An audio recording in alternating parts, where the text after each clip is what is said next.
안녕하세요, 트래블튜브. 오늘은 사람들 피곤하게 하는 한국인의 20가지 부심에 대해 알아보겠습니다. 한국 사람이 가지고 있다는 부심이라는 글이 한 인터넷 커뮤니티에 공유가 되었는데요. 빅데이터에 의하면 SNS가 활성화되면서 자기 자랑에 관한 내용이 20년 전보다 수만 배에 달한다고 합니다. 어떤 것이 있는지 재미있기도 한 내용이라 공유해봅니다. 첫 번째, 차부심. 자동차 생산 대국답게 차를 뭐를 타냐, 수입이냐, 국산 어떤 브랜드냐, 이것인데 남에게 보이는 이미지가 중요하고 이러다 보니까 또 차를 무리하게 바꾸는, 그래서 하우스푸어도 양산되는 문제가 있었죠. 차 바꾸실 때 안 되었나요? 물어보는 건 이런 거 실례다, 이런 얘기가 있었고요. 두 번째는 학교 부심. 어떤 학교 출신인가, 학벌 사회죠. 유치원 때부터 영유인가, 또 초등학교는 사립인가, 특목고 다니냐, 명문고인가, 이런 것부터 했어요. 그리고 특이하게 또 대학원 부심으로 학부는 안 좋은 데 나왔는데 대학원만 명문을 가서 또 그걸로 이렇게 부심을 부리는 경우가 있었다. 그리고 또 이과 부심. 이과는 문과보다 공부를 잘한다는 부심. 또 공대 부심. 경영학과 공부가 공부냐는 그런 또 공대생들의 부심이 있었습니다. 그리고 세 번째는 스타벅스 부심.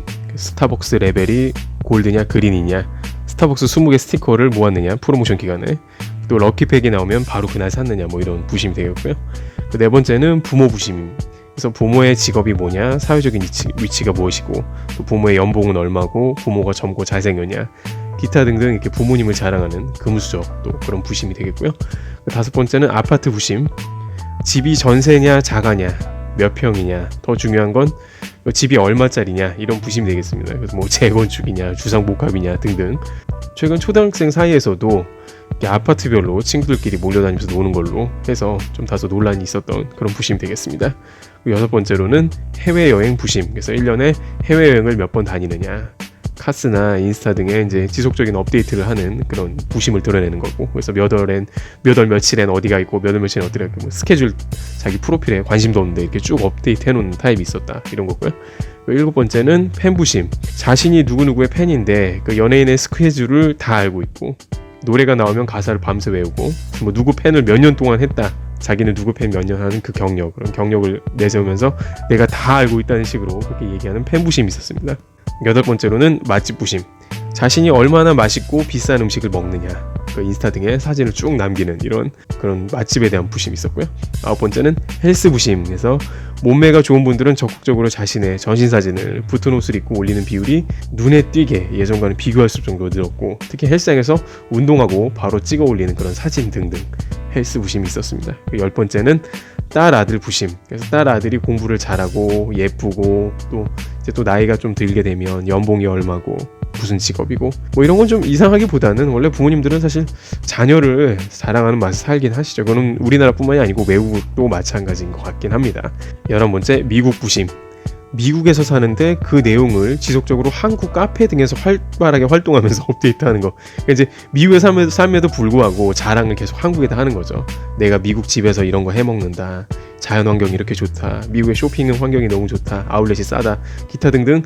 이제 미국에서 살면 미국에서 그 커뮤니티 안에서 활동을 해야 되는데 계속 이제 한국 사회에다가 자랑하고 싶은 그런 마음이 있어서 미국 부심이라고 한 것 같고요. 그 12번째, 의사 부심이라고 했네요. 이것은 뭐냐면 자신이 의사인지 꼭 밝혀야 하는 부심으로, 인터넷 카페나 SNS 등 이렇게 글을 많이 남게 되는데 서로 이제 공유를 하잖아요. 그런데 물어보지도 않았는데 의사들은 꼭 자기 직업을 의사라고 밝힌다. 사실 그 의사가 되기가 얼마나 힘드니까 그럴 수도 있겠다는 생각이 들긴 합니다. 13번째, 각종 아이템 부심했는데 비싼 명품 가방, 신상 스마트폰 등등 온갖 아이템을 자랑하는 부심으로, 최근에 그 미니멀리즘 그런 것과는 정반대의 모습이 되겠습니다. 14번째, 지인 부심.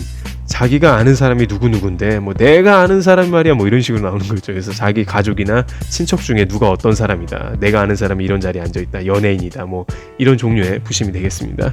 15번째, 서울 부심. 서울에 살고 있는 부심으로 아파트 부심과 좀 비슷한 얘기가 되겠습니다. 이들은 서울 외 지역을 시골로 얘기한다는 특징이 있다. 정말 그런가요? 그래서 예를 들어서 서울 사람인데 전주 거기 시골 이렇게 얘기하면 또 지방에 사는 사람들 발끈하고, 이런 서울 부심 되겠습니다. 16번째, 술 담배 부심. 그래서 술을 몇 병 마시느냐, 주량이 얼마나 되느냐, 소맥은 몇 잔이냐, 그런 식의 부심. 그래서 남자들끼리는 또 담배 못 핀다 그러면은 담배 못 피세요? 뭐 이런 식으로 약간 좀 신뢰가 되게 또 왕따가 되기도 하죠. 술, 담배 잘못하면. 그런 부심이 되겠고요. 17번째는 고생 부심. 그래서 어렸을 때부터 어려운 집에 자라서 그 자체가 부심인 사람들. 또 고생을 많이 한 사람도 있습니다. 그래서 내가 이런저런 고생 다 해봐서 아는데 이렇게 또 나오면 그 고생을 해서 멘탈이 강해진 건 좋을 수 있지만 그걸 또 굳이 남들에게 내가 고생 다 해봐서 아는데 이러면서 이제 말을 시작한다고 하는 고생 부심. 그리고 18번째 마음부심.